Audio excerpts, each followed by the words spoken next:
S'il y a deux ou trois événements ou deux ou trois points que je voudrais voir réalisés par les travaux de ce panel, que la Banque africaine de développement a beaucoup fait, surtout ces dernières années, pour aider les pays qui traversent des périodes difficiles, que ce soit les pays en situation fragile ou des pays en situation post-crise ou en pleine dans la crise. La banque a beaucoup fait ces dernières années. Donc ma première entente serait de voir la banque consolider les acquis du passé.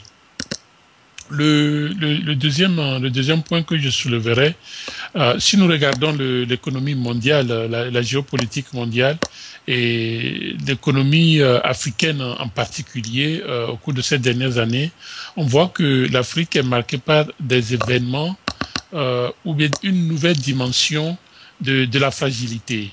Ça peut être au niveau si on regarde la zone du Sahel, si on regarde la zone de la Corne de l'Afrique, si on regarde le Maghreb, il y a toute une nouvelle dimension qui peut être source de conflits, notamment, je prends l'exemple de la situation de l'emploi, sinon le manque d'emploi des jeunes.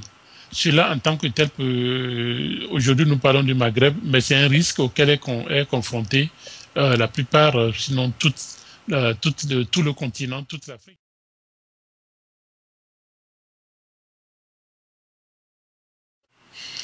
Lorsque nous parlons d'avoir une politique inclusive, où est-ce que une participation de tous les acteurs clés, pour le développement économique, socio-économique de l'Afrique en général, c'est une dimension très importante.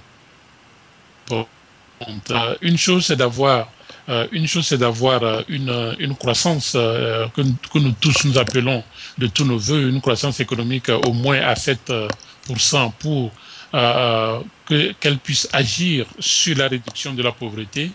Mais nous savons que si cette croissance n'est pas distribuée au niveau de toutes les catégories de la population, au niveau de toutes les catégories ou de la nation, il y a un problème. Il y a un problème d'inégalité et un problème, cette inégalité en elle-même qui peut créer la frustration qui peut être source de manifestation et donc source de fragilité. Donc c'est important qu'on ait une politique inclusive pour le développement du pays. Et pour ce faire, il est important que toutes les couches de la nation puissent participer. Non seulement nous parlons des gouvernements, mais nous parlons aussi de la société civile, nous parlons aussi du secteur privé, nous parlons aussi des organisations des travailleurs et nous parlons aussi de la jeunesse et nous parlons aussi si je prends le cas du Togo et puis dans d'autres pays, des femmes qui constituent un moteur énorme pour justement la création de la richesse dans les communautés. Et donc, il est important de pouvoir viser ces groupes-là. Les groupes qui aussi ont un impact important, ce sont les groupes religieux. Peu importe la religion, mais les groupes religieux, dans certains pays, peuvent jouer un rôle énorme dans l'élaboration de cette stratégie.